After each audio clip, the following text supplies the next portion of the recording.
Hello everyone, this is Anuri. Welcome back to my channel. நம்ம எல்லாருக்குமே ரொம்பவே பிடிச்ச ஃபுட் ஈவினிங் ஸ்நாக்ஸ் அப்படின்னு சொல்லிட்டு ரொம்பவே விரும்பி சாப்பிட்ற ஃபுட். சின்ன குழந்தைங்கலேருந்து வயசானவங்க வரைக்கும் ரொம்பவே விரும்பி சாப்பிட்ற ஃபுட் என்னன்னு தெரியுமா? நம்ம எல்லாருக்குமே ரொம்ப விரும்பி, அதாவது ரொம்பவே லவ் பண்ணி சாப்பிட்ற ஃபுட் பானிபூரி தாங்க, கோல்கப்பா. ஸோ இந்த பானிபூரி நம்ம எல்லாருமே ஈவினிங், அதாவது நிறைய பேர் டெய்லியும் சாப்பிடுவாங்க. சில பேர் அதுக்கான சைட் எஃபெக்ட்ஸ் தெரிஞ்சு வாரத்துக்கு ஒரு 3 இல்லை 4 தடவையாச்சும் சாப்பிட்ருவாங்க. ஸோ இதுக்கான விளைவுகள் என்ன, அவ்வளோ ஆசைப்பட்டு சாப்பிட்றோமே, அவ்வளோ இருக்கே இதில், அவ்வளோ டேஸ்ட் கொடுக்குதே அப்படின்னு சொல்லி பார்த்து இதோட விளைவுகள் என்ன அப்படின்னு சொல்லிட்டு நம்ம ஒரு நாளாவது யோசிச்சு பார்த்துருக்கோமா? இதுக்கான சைட் எஃபெக்ட்ஸ் தெரிஞ்சு கூட நம்ம காசு கொடுத்து இதை வாங்கி சாப்பிட்றோம். ஃபர்ஸ்ட் ஆஃப் ஆல் சிம்பிளாக சொல்ல போனால் என்னென்னா, உணவே மருந்து அப்படின்னு சொல்லி போயிட்டு இப்போது மருந்தே உணவு அப்படின்னு சொல்லி ஆயிடுச்சுங்க. ஏன்னா வேலை வேலைக்கு நம்ம கரெக்டாக ஃபுட் எடுத்துக்கிறோமோ இல்லையோ, வேலை வேலைக்கு கரெக்டாக மாத்திரை எடுத்துக்கிறாங்க. வயசானவங்களும் சரி, சின்ன குழந்தைங்களுக்கும் சரி. பிகாஸ் பிறந்த குழந்தைங்களுக்கு கூட இப்போ நிறையவே வியாதிகள் வந்துடுச்சு. சுகர் இருக்குது, அப்படி இப்படின்னு சொல்லிட்டு நிறைய வியாதிகள் இருக்குது. சரி, ஓகே. பானிபூரி அப்படின்னு சொல்லி நம்ம சாப்பிட்றோம் இல்லையா? இந்த பானிபூரியை நம்ம சாப்பிடும்போது கரெக்டாக ஒரு 8லேருந்து ஒரு 10 பீஸ் அப்படின்னு சொல்லி வச்சு கொடுக்குறான். இதை அவன் வச்சு கொடுக்கும்போது நீங்கள் பார்ப்பீங்க, அந்த பூரியை எடுத்து அவன் உடைப்பான் இல்லையா? உடைக்கும் போது அதுக்காகவே அவன் தனியாக ஒரு நகத்தை வளர்த்து வச்சுருவான். ஸோ அந்த நகத்தால் தான் உடைப்பானே. ஸோ அந்த நகத்துக்குள்ளே இருக்கிற அழுக்கு அதுக்குள்ளே போகும். அதுக்கப்புறம் உருளைக்கிழங்கு அப்படின்னு சொல்லிட்டு அதில் எடுத்து ஸ்டஃப் பண்ணுவான். அந்த உருளைக்கிழங்கு அவன் எப்போ செஞ்சானோ இல்லையோ, அவன் எதை கலக்கிறானோ இல்லையோ, நம்ம எதுக்குமே தெரியாது. ஸோ அதை கலந்து அண்ட் ரசம், அது ரசம் மீன்ஸ் அது புளி ப்ளஸ் புதினா சேர்த்து அது ஒரு ரசம் இருக்கும். ஸோ அதை கலந்து நம்ம எடுத்து சாப்பிட்றோம். ஸோ இதை நம்ம எல்லாருமே சாப்பிட்றோம், விரும்பி சாப்பிட்றோம். சின்ன குழந்தைங்கலேருந்து வயசானவங்க வரைக்கும். அதாவது அவன் பானிபூரியை உடைக்கும் போது அவன் நகத்துக்குள்ளே இருக்கிற அழுக்கு போகுது. அண்ட் அவன் இருக்கிற பிளேஸு அண்ட் பக்கத்தில் கண்டிப்பாக ஈ முக்கியம். ஸோ அந்த ஈ எங்கெங்கெல்லாம் போகும், குப்பையில் இருக்கும் அண்ட் ட்ரைனேஜில் இருக்கும், எல்லா இடத்துலையும் இருக்கும். அதே போல் அதுக்கப்புறம் கரெக்டாக நம்ம சாப்பிட்ற ஃபுட்டுலேயும் உட்காரும். ஸோ இதனால் நமக்கு எவ்வளோ கெடுதல் இருக்குது, இதெல்லாம் தெரிஞ்சு கூட நம்ம அதை வாங்கி சாப்பிட்றோம். அண்ட் தென் 2015 பானிபூரி ரொம்பவே ஃபேமஸ் ஆச்சு. பானிபூரி அதுக்கு முன்னாடியும் இருந்தது, ஆனால் மும்பையில் ரொம்பவே ஃபேமஸ் ஆச்சு. அண்ட் மும்பை தவிர்த்து வெளி ஊரிலும் கூட நிறைய ஃபேமஸ் ஆச்சு பானிபூரி. சரி, ஓகே, இது எப்படா செய்கிறாங்க அப்படின்னு சொல்லிட்டு கரெக்டாக அந்த டைமில் பார்த்து ரைடு போயிருக்காங்க. ரைடு போனப்போ அந்த பானிபூரி, அதாவது அந்த பூரி செய்கிற குடோன் எப்படி இருந்தது தெரியுமா? அவ்வளோக்கு எவ்வளோ கேவலமாக இருக்குமோ அவ்வளோ கேவலமாக இருந்துச்சு. அந்த மாவை பதப்படுத்துறதுக்காக அவன் ஒருத்தன் காலால் மிதித்து அந்த மாவை பதப்படுத்துகிறான். ஸோ அந்த அந்த மாவுலேயும் உட்காருது, அதுக்கு மேலேயும் அவன் பதப்படுத்துகிறான். அது மட்டும் இல்லாமல் அது பதப்படுத்தியதுக்கப்புறம் பூரிக்கு தகுந்த மாதிரி ஷேப்பில் ரவுண்டாக கட் பண்ணி கரெக்டாக அடுக்கி வச்சுருக்காங்க. ஸோ அது எல்லாமே அது ஃபுல் அண்ட் ஃபுல் அந்த மாவு ஃபுல்லாக ஈயாக தான் முக்கியது. ஆல்ரெடி சொல்லியிருப்பேன், ட்ரைனேஜில் உட்காருது, குப்பையில் உட்காருது, எல்லா இடத்துலையும் உட்காருது. அதே போல் ஃபுட்டுலேயும் உட்காருது இல்லையா? அது ஒன்று. ஸோ அதுக்கப்புறம் அங்கே வேலை செய்கிறவங்க எல்லாருமே எப்படி இருப்பாங்க, வேர்த்து விறுவிறுத்து, ஏன்னா குடோன் மாதிரி இருக்கு இல்லையா? ஸோ கண்டிப்பாக ஸ்வெட் ஆகும். ஸோ அந்த ஸ்வெட்டிங் எல்லாமே அந்த மாவில் விழும், அது கலக்கி அதுக்கப்புறம் அப்படி இப்படின்னு சொல்லிட்டு அதை ரெடி பண்ணிடுறாங்கப்பா. அதுக்கப்புறம் ஃபைனலாக ஃப்ரை பண்ணுவாங்க. ஸோ ஃப்ரை பண்ணும்போது கண்டிப்பாக டெய்லி ஒரு நியூ ஆயிலாக சேர்ப்பாங்க? கிடையாது. அந்த ரைடு போகும்போது கடாயில் இருந்த ஆயிலை அவங்க எடுத்து ஊற்றுறாங்க.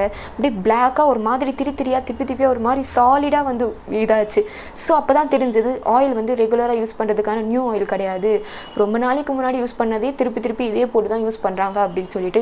ஸோ இதெல்லாம் சாப்பிட்டா என்ன ஆகும்? கண்டிப்பாக ஆயில் அப்படின்னா நம்ம வீட்டில் ஒரு தடவை, அதாவது 2 தடவை சேர்த்துக்கலாம். அதே ஆயிலை ரிப்பீட்டடாக யூஸ் பண்ணலாம் அப்படின்னு சொல்லலாம். ஆனால் இது வெளியில் யூஸ் பண்ணுற ஆயில். இவங்க ரிப்பீட்டடாக ஒரே ஆயிலை காலி ஆகணும் அப்படின்னு சொல்லிட்டு ரிப்பீட்டடாக அதே ஆயிலை யூஸ் பண்ணால் கண்டிப்பாக கேன்சர் வரும். ஸோ அதே போல் தான் அன்றைக்கி ரைடு செக் பண்ணி இவ்வளோ விஷயங்கள் கண்டுபிடிக்கப்பட்டாங்க.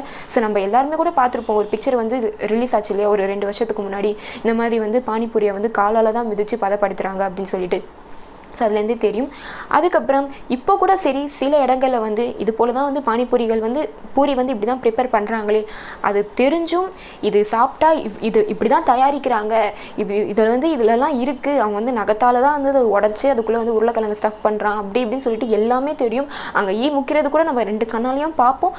அதை பார்த்து கூட நம்ம அதை வாங்கி சாப்பிடுவோம்.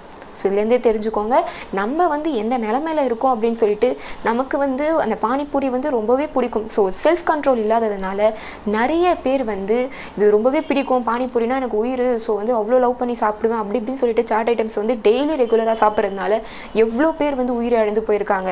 ஸோ நம்ம எல்லாருக்குமே தெரியும், டெய்லி நியூஸில் பார்ப்போம், அடிக்கடி இந்த மாதிரி சாட் ஐட்டம் சாப்பிட்டு இது மூலயமா இது மாதிரி உயிர் இழந்துட்டாங்க. ஸோ கேன்சர் வந்துருச்சு, அந்த நோய் வந்துருச்சு, இந்த நோய் வந்துருச்சுன்னு சொல்லிட்டு.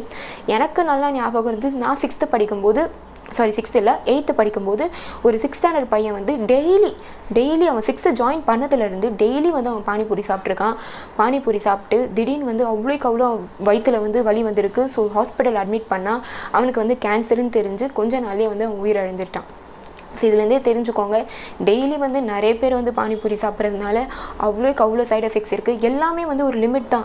இது வந்து இந்த ஃபுட்டு, அதாவது நம்ம பானிபூரி வந்து ரொம்பவே பிடிக்கும் அப்படின்னு சொல்லிட்டு நம்ம சாப்பிட்றோம் இல்லையா, அதோட கெடுதல் தெரிஞ்சோ நம்ம காசு கொடுத்து அது கெட்டது, அது ஒரு விஷம் அப்படின்னு சொல்லி தெரிஞ்சோ அதை நம்ம காசு கொடுத்து அதை நம்ம சாப்பிட்றோம்.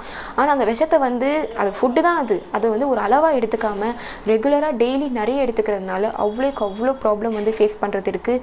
ஸோ இதுலேருந்தே தெரிஞ்சுக்கோங்க, எது ஒரு விஷயமா இருந்தாலும் லிமிட்டாக சாப்பிடுங்க. ஸோ ப்ளீஸ் நீங்கள் வந்து பார்ப்பீங்க, பானிபூரி சாப்பிட்றதா இருந்தால் டெய்லி வந்து நீங்கள் சாப்பிட்றீங்க இல்லை அப்பப்போ சாப்பிட்றீங்கன்னா பார்ப்பீங்க இல்லையா. ஸோ நீங்கள் அதை நல்லா பாருங்கள். அவன் பானிபூரியை எடுத்து அவன் உடைக்கும் போது அவன் கையில் நகை கண்டிப்பாக இருக்கும், அதில் அழுக்கும் இருக்கும். அதுக்குள்ளே இது பண்ணி அந்த உருளைக்கிழங்கு எடுப்பான். ஸோ அந்த உருளைக்கிழங்கு வந்து லைட் ஆரஞ்சு கலரில் சம்திங் இருக்கும். ஸோ அதையும் எடுத்து ஸ்டஃப் பண்ணி அந்த ரசத்தை ஊற்றி அவன் கொடுப்பான். ஸோ அந்த ரசம் வந்து அவன் எப்படி செஞ்சால் இது செஞ்சால் நம்ம நேரில் கண்ணில் பார்க்குறது இல்லையா. அங்கங்கே இப்போ வந்து ஸ்ட்ரீட்டுக்கு 2-3 கடைகள் நிறையவே இருந்துருச்சு. ஸோ எல்லா கடைகளுமே வந்து இப்படி தான் பானிபூரி செய்கிறாங்க. ஸோ பூரி செய்கிறது வந்து இப்போ அந்த மாதிரி ரைடு வந்ததுனால ஸோ வந்து பூரி வந்து இப்போ பூரி சைஸ் கூட வந்து மாடல் கூட டிஃப்ரெண்ட்டாக மாறிடுச்சு. ஸோ அது வந்து நிறைய பேர் நினச்சிப்பாங்க இது வந்து வீட்டில் செய்கிறாங்க அப்படின்னு சொல்லிட்டு. சில பேர் வந்து வீட்டில் செஞ்சு எடுத்துகிட்டு வராங்க, சரி இது ஃபுட் ஐட்டம், ஸோ நம்ம வந்து பார்த்து பக்குவமாக கொடுக்கணும் அப்படின்னு சொல்லிட்டு.